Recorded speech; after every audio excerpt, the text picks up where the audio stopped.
it's your girl Barbie J here, and we are talking about the First Wives Club Season 1, Episode 9, Vengeance.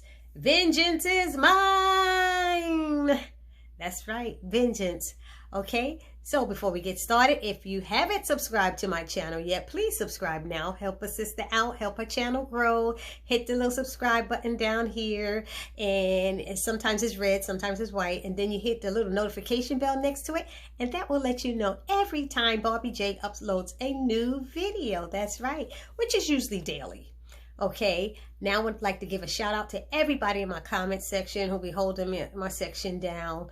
I'm not going to read off all the names today because I'm exhausted from doing 3 videos in 24 hours. Okay, so today we're talking about the First Wives Club, and it starts off with Bree is talking to her therapist. And it's so funny because Bree is the one who never thought, she didn't think a therapist was how did she call it? A real science therapy. Going to visit a therapist wasn't a real science or something. She said they had to be a trained professional. Well, anyway, she learned. And the lady told her to go back to, excuse me, to go back to where she first realized she was in love or something like that, where they began, where their relationship started.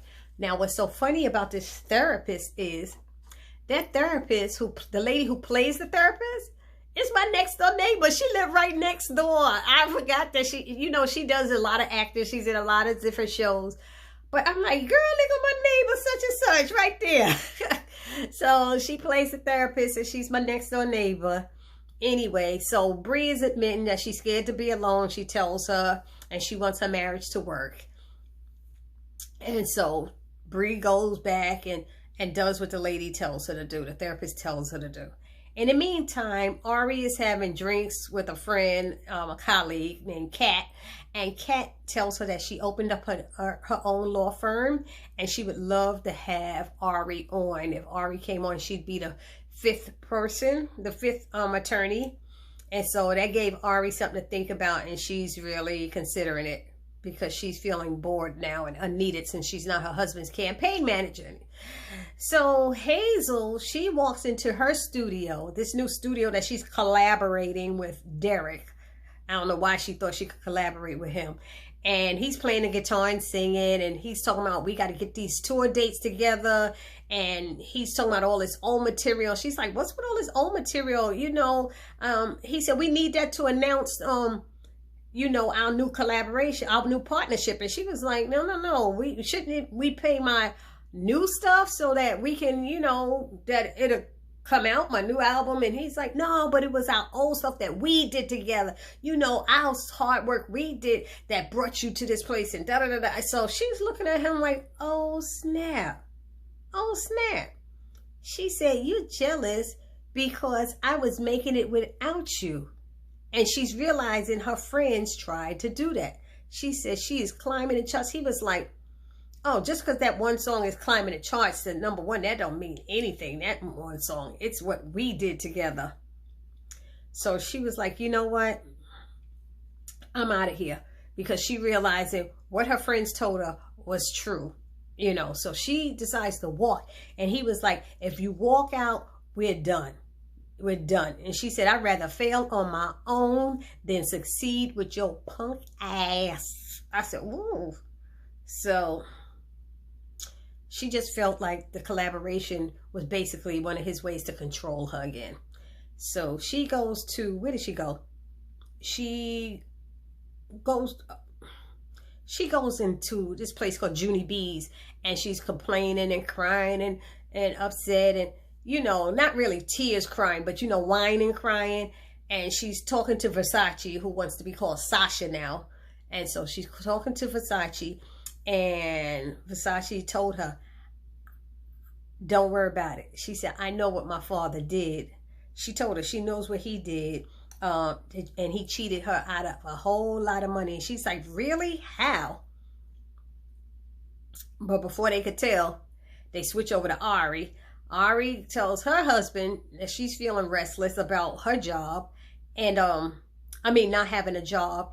And he's like looking at her and say, did you get a job offer? And she said, yeah. And he said, well, you're going to be more desirable in 2 years when we come back from Albany. She was like, come back from Albany? What are you talking about? She's like, I didn't know. He said, I'm not going to be a first term senator out there by myself. She said, I thought you were going to go out there during the week and come back home. She said, on the weekends. She said, my life is here. I don't want to leave. And she said, we never discussed this. So he's upset about it. He's telling her to relax and we'll work it out. But she's like, She not trying to have it. Why should she give up everything? Here we go with the women having to give up everything to back our men. She don't have to just leave. Anyway, look, she could go out there some weeks and with him and some weeks stay home.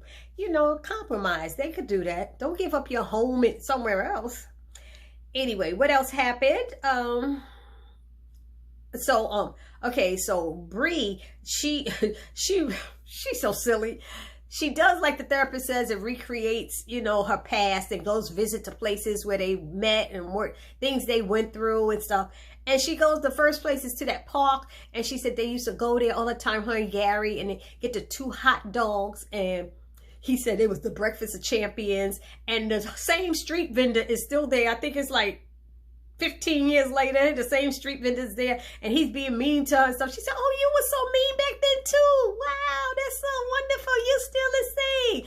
And she was like, after she said, how much? He said, $7 for 2 hot dogs. When the hell did hot dogs cost $3.50? Where have I been? And she's in Brooklyn. I'm like, $7 for 2 hot dogs with some, I think, sauerkraut on it, maybe onions. I don't know, but it shouldn't cost that much. But anyway, he act like he what's that hot dog place called? I forgot what it's called, but Nathan's. He ain't Nathan's. He a street vendor. Anyway, let me go on. So she gets the hot dogs and she says to the man when she leaves, who hurt you? You know, you got issues. But she goes sit on the bench and she's thinking about it and she looking at all the other couples and she could feel it in the spirit, and she closes her eyes and she imagines Gary's there and she said, oh, I love you, Gary Bug, or something like that. And he said, I love you too. And she's like, wow, this exercise is great. I almost hear him. And he's like, open up your eyes, Bree. And he's standing there with 2 hot dogs in his hand.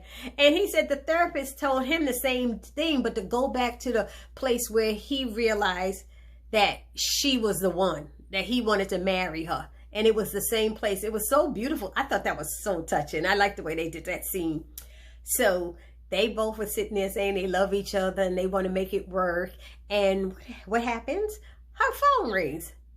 Bree's phone rings. It's Hazel. She goes running. Say, meet me at my house. And she hurries up. And he's like, what about us? She said, I'll be back. I love you. Da, da, da. She runs there, and Hazel, she gets to the house. Next thing you know, Ari arrives. Ari didn't know Hazel was going to be there. Hazel didn't know Ari was coming. She finally apologizes to Ari. Ari wants to walk out, but she's like, come back, you know, let her apologize. And she apologizes, and Versace is there, or Sasha, whatever is there. And they work things out. They apologize. They sit down and start going over the paperwork. And Versace is telling them she found out that her father had 2 different sets of books, you know, and he's had 2 sets of everything. And he has cheated Hazel out of millions of dollars. And she is like, what? What? She could not believe it. So they said, she said, well, can't we just, report his cheating ass, you know? And Ari tells Hazel, if we report him, then you cannot get your you won't get the money back either. You know, the authorities are taking. We have to get more creative. So they hired some guys to pretend they were FBI agents, and they showed up at his job at the same time as what's her name, little Miss what's his girlfriend's name? Her name is Stella. Stella shows up. She's upset because Hazel's song is hitting #1, reaching the chart, going up the charts, and her album hasn't dropped yet. Her album's supposed to drop that night at midnight.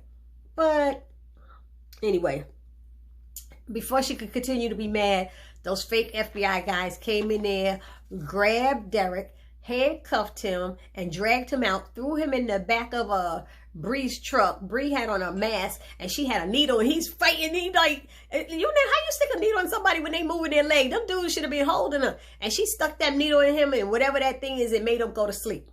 And they were like, damn, baby, you crazy with that. She said, yeah, I don't play. You know, Bree is like, you know, she had on a ski mask covered up face.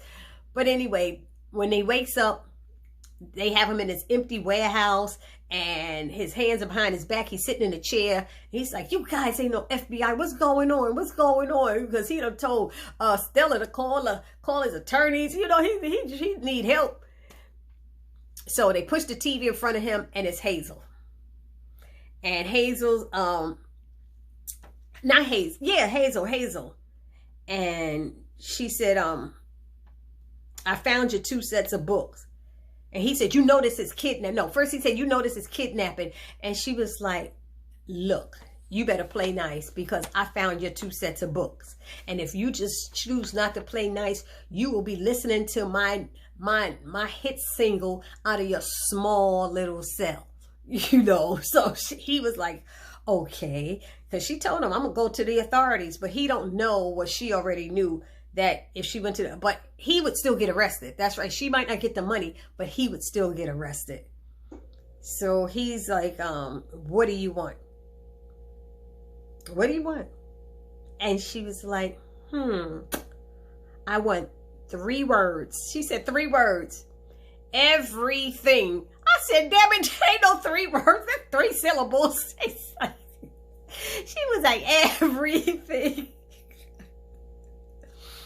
So I was like, okay. I don't know why they did that, but that was crazy. Anyway, so it went on. They showing him on the news, and he's being escorted out of his building, that same apartment building, that apartment that he had Hazel blocked out of getting into. He was escorted out in his pajamas. On the news, and Hazel admits to her girls, they in the restaurant watching it on the news laughing, wherever they were, a diner, laughing, and she said she was the one who called the paparazzi to let them know that was going to happen so they could get the good pictures. So the news anchor was saying, it looks like Hazel's winning on this round of the divorce. I said, wow. But that was funny. So they all are sitting there, and Bree is like, so are we all going out tonight? Because I got a babysitter and I got my brows threaded. What we doing? And she said, yeah, we still going out. And Hazel had an all-white party to celebrate her album release. But the funny thing is, Stella Bentley's album Dangerous and Hazel Rochelle's album Vengeance was dropping at the same time. So that's where they get the title from, Vengeance. Vengeance is mine.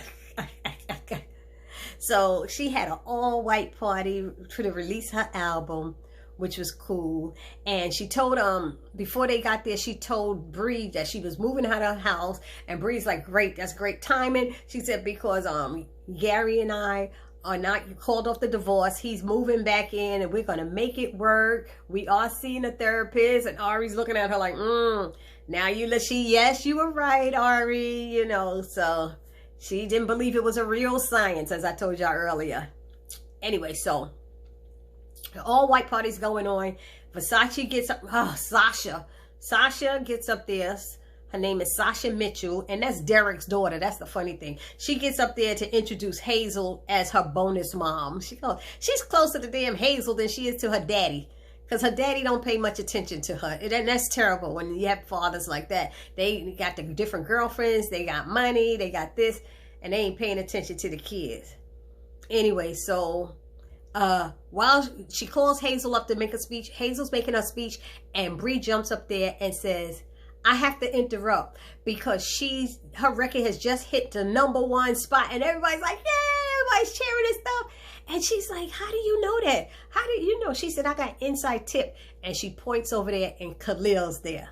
Because, you know, she shaded Khalil. She left and pretended last episode that she was going home sick when she was getting in the car with Derek. Where Khalil is the one who built her up to do this album. So she got off the stage and went down there and hugged Khalil, told her she's surprised he's there. And he's like, what? I'm your #1 fan. Of course I'm going to be here. She said, oh, thank you so much. Thank you for pushing me. She said, are we good? He said, yeah, we good. He said, whenever you need a, what does he call a producer or something like that? Hit me up, you know. So they were good. And he left by her saying, thanks for pushing me. And he said, you're welcome. Now go on to your guests and stuff. So then it ended with showing Ari signing papers to move into, to take that job in that law firm. And Bree and Gary, he's moving his stuff in. The kids are happy and they're jumping around. And it ended with Hazel taking over that new record label, but she's changed the name to Ladies First. And she said it's going to be a safe place for women like her to get into the music business, because she said she always had to depend on men while in the business, and they always made her feel like what she thought wasn't enough, and it is enough. So that's how it ended, and I thought that was wonderful. So let me know how you feel in the comment section about this recap. This is your girl Barbie J saying peace.